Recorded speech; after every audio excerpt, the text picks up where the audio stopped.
The next person is Aaron. Is it Balick? Respondent number one. Aaron around? Yes, thank you. I'll need the screen share, please. So thank you for having me here today. I had the privilege of reading all of the papers for this conference and that are going into the special edition to write a response paper. And I figured that rather than reprising that response paper with you here, I'd make a few slides, but just sort of respond a little bit more freely to the themes that arose across the day and in those papers, and throw it under this title, What Happens to the I, Thou when mediated by an it. I guess the question is, can there be an I, Thou when mediated by an it? And I would say that the answer to that is yes. So I think we've got time for questions. Okay, yeah, I am joking. Right, so now let's zip through this. The future of psychotherapy under the influence of tech, but sort of more importantly, I want to think about the vice versa of that. So for very good reason, this conference has been looking sort of inward at the practice of psychotherapy and the talking therapies in relation to technology. But I also really want to plumb what we as talking therapists and theorists can think about the wider world in relation to technology and relationality, because that's kind of my big area. And I think the first place I want to start, in a sense, is to say that there's something really gratifying about being at this conference today, compared to how it was to be at similar events, say 10 years ago when my book came out, where there was even more fear and more anxiety and people talking about how social media was going to contaminate the transference and in a sense ruin psychotherapy altogether, which I always thought was kind of amusing in the sense that if you want to prepare people's relationship to transference and projection as if it were the 1950s, then yes, it would contaminate the transference. But in a world where everybody is in relationship to each other through technology, that nature of transference and an unknown other has changed. And that actually part of the process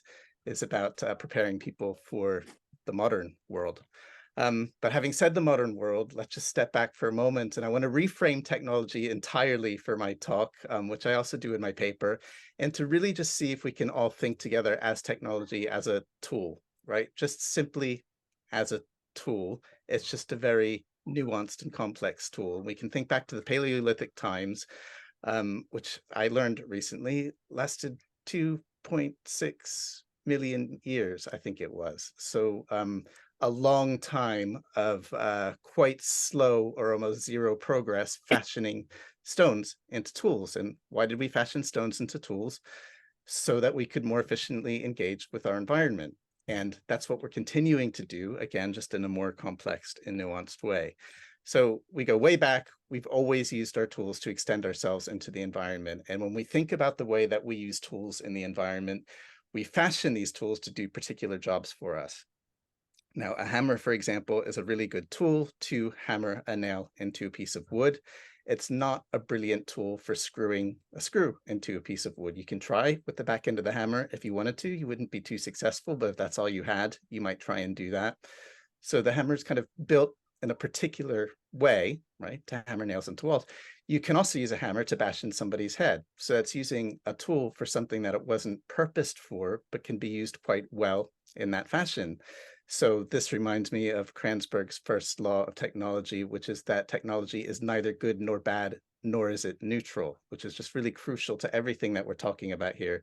It's a non-neutral mediation between a human being and the rest of their world. And the way we deploy ourselves, extend ourselves through our tools is the important thing. The tools aren't necessarily good or bad.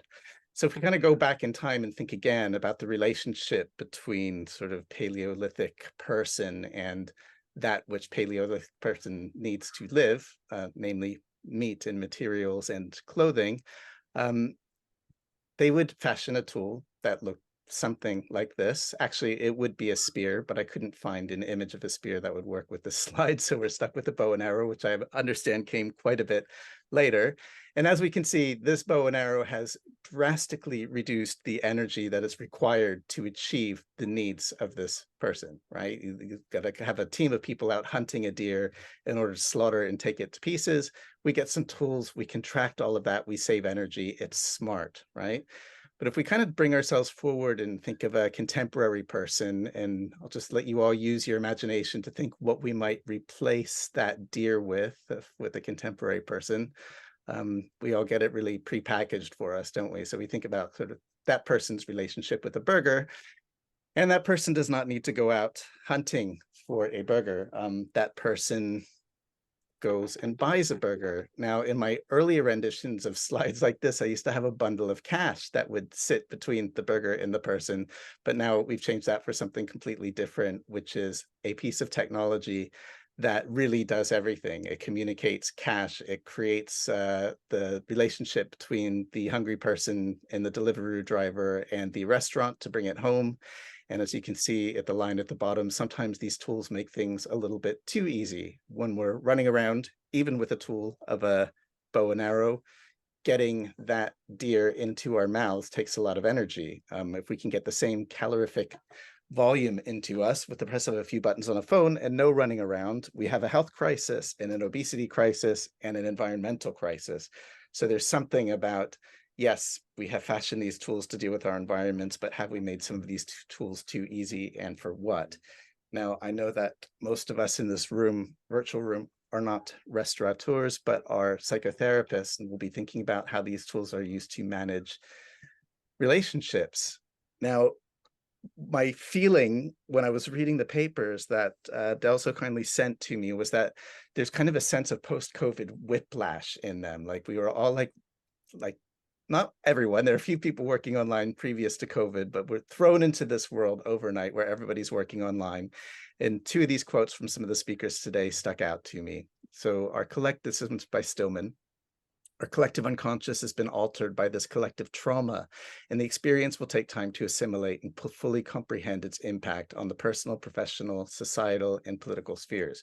And I think that's exactly right. And I think part of this meeting today and part of the papers that went into this special issue is about taking the time to fully comprehend what we were forced to do, but we still need to make sense out of. Talon's also spoke something similarly and said, we're encouraged to ask not only what a technology or technique can do, but also how it might influence our being in the room and acknowledge how our interactions have been mediated. So I want to think a little bit more about both of these things, that therapists as par excellence mediators of interpersonal connection are now having it mediated through screens, as our last presentation just showed really well. Now, it's overwhelming technology and it's loud, right? And if we think about how we manage relationships, and some of you might be familiar with Dunbar's number of 150, which is, we can only manage about 150 relationships in our brain. And there's something about technology that overwhelms us. There's too many relationships going on, too much stimulation. Primarily, in a way, I'm talking about social media here, but I think the nature of the technologies that we're using also overwhelms us, which makes us forget, I think, a little bit that technology is a tool that we need to bring into our domain and into our service rather than be serviced by it, in a sense, like default serviced by our technologies. Now, in all of the papers for today and in the special issue of the journal, I kind of felt that they fell into two slightly separate positions. And some of them, most of them actually were process papers, which were inquiring into the process of using technologically mediated stuff in therapy, and what worked, what didn't work, what enabled and what it disabled.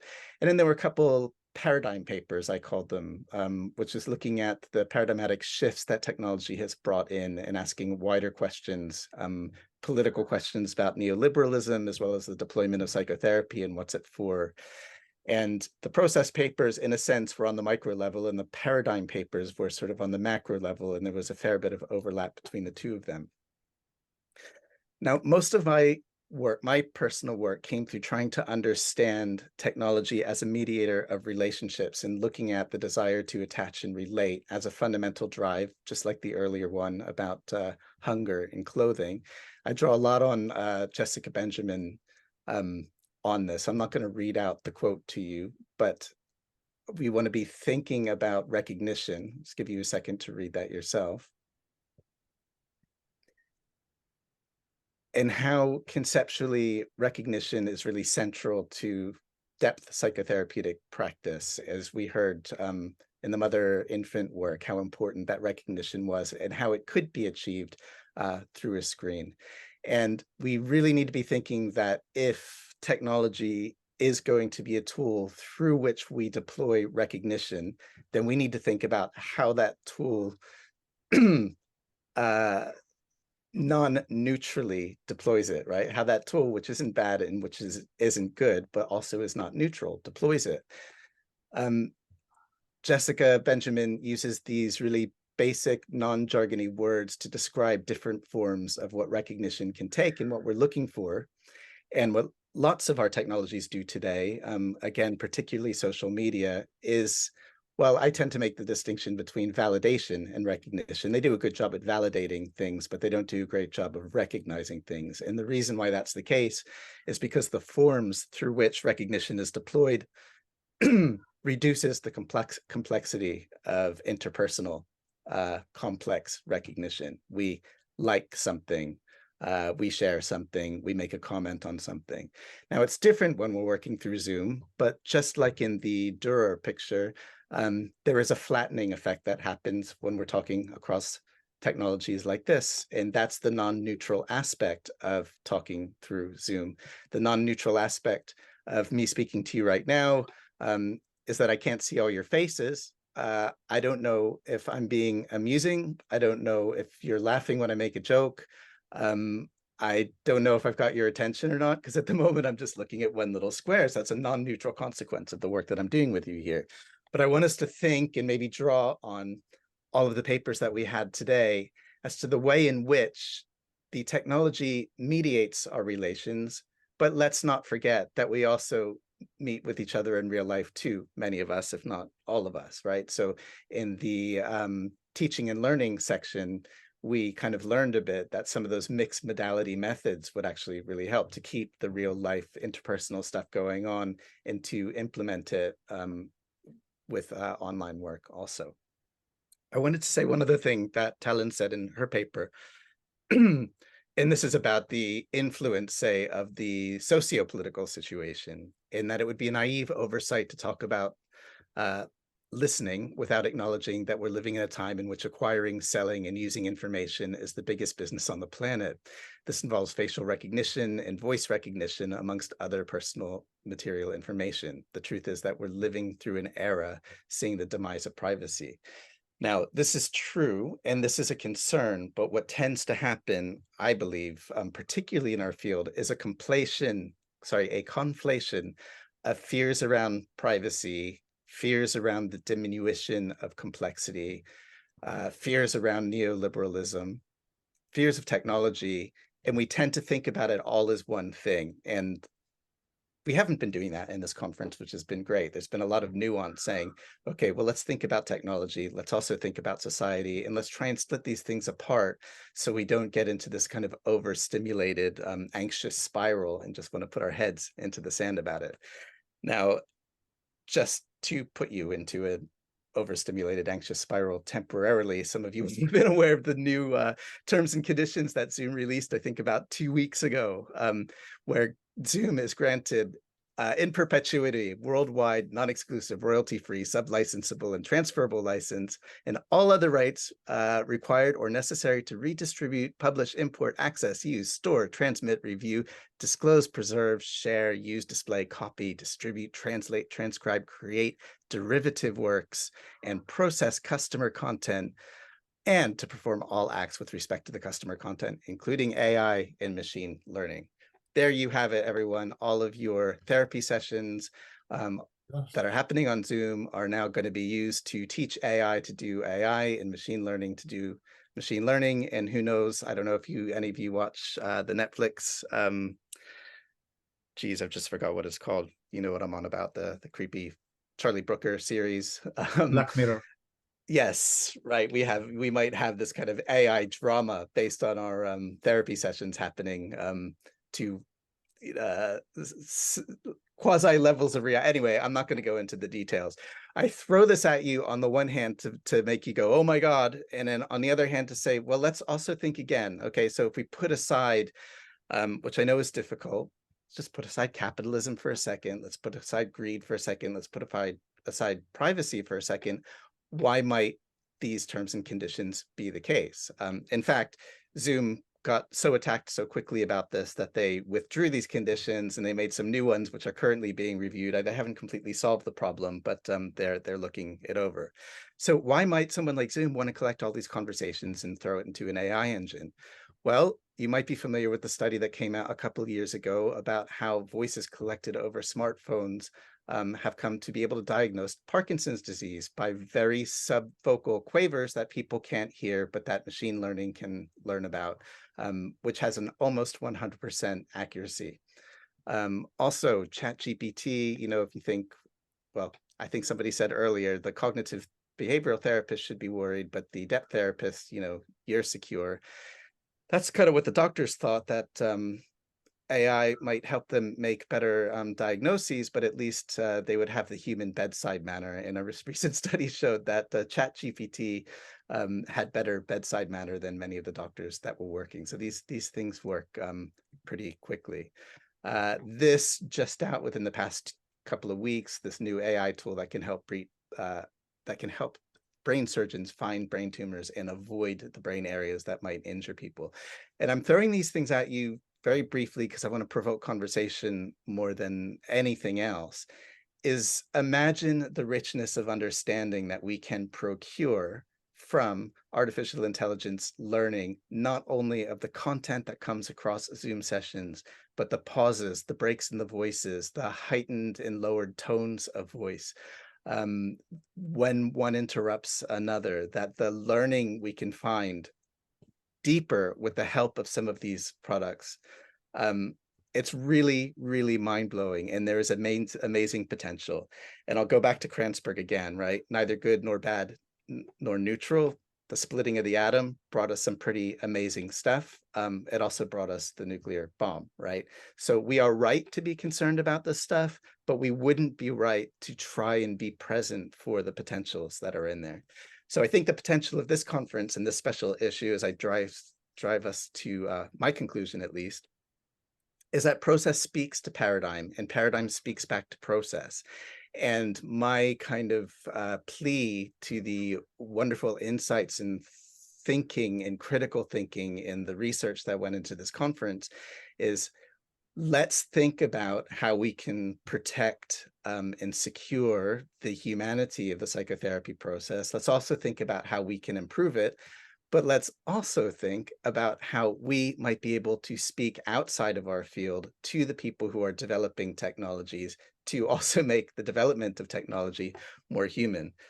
So we should have a seat at the table, right? You might have heard Mark Zuckerberg in Congress, in the American Congress, about, I don't know, 2 or 3 years ago, running circles around them because they had no idea what the hell he was talking about. We kind of know what we're talking about, and that conversation has to happen more and more. And in fact, I did a very short consultation with Facebook at one stage where they're changing their terms around issues of identifying conversations that might turn violent or that might turn into stalking or threats that might become real, which had to do with school shootings and that sort of a thing. And I had mentioned sort of, interpersonal impingement, emotional impingement, the shutting down, ghosting, all of the kind of micro motions, interpersonal motions that happen online that could be improved through social networking that they should be aware of. And this person I was speaking to said, nobody has ever spoken to us or suggested that we should be thinking about this at all. They were thinking about how to identify when maybe a distressed kid is going to go into a school with a gun, thinking about the transition from digital to real, but not talking about just the plain old interpersonal harm that happens when people are negotiating relationships through social media and online. And those are the conversations that needs to happen, because there's no reason that social media, Zoom, psychotherapy, AI, machine learning, or any of these things cannot be really productive tools that we use with intention, rather than things that get in the way of doing what it is that we need to be doing. So with that, I shall stop the PowerPoint and open up for any questions or comments. Thank you very much. So once again, as Aaron said, questions, comments?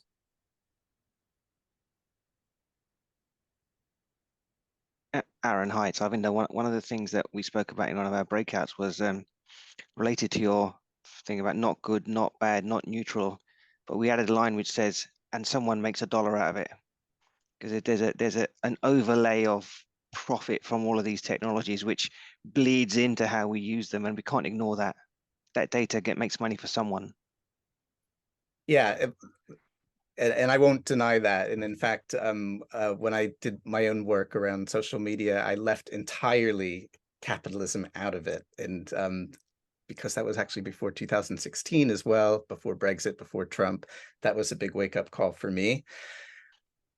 So I would like to kind of say yes, and okay, so what happens is I feel like we really get drawn into that, and I don't want to not be drawn into that because it's true and it's important, but it's also not the whole story. The trouble is the profit motive. The trouble is engagement on things like social media. That is the source of the problem, but the technology itself isn't necessarily the source of the problem. And if we're not going to get outside of capitalism, which I don't think we're going to do anytime soon, and I'm not sure any other kind of political structure is going to save us. I mean, imagine social media under, the Stasi probably wouldn't have been a pretty good, very good situation either. Is there a way in which that conversation can happen more healthily? I mean, a really good example of that, I think, also are our new, our companies founded by venture capitalists like BetterHelp, for example, who are basically seeing psychotherapy as a niche zone to develop as a technology without any knowledge or care for what psychotherapy actually is.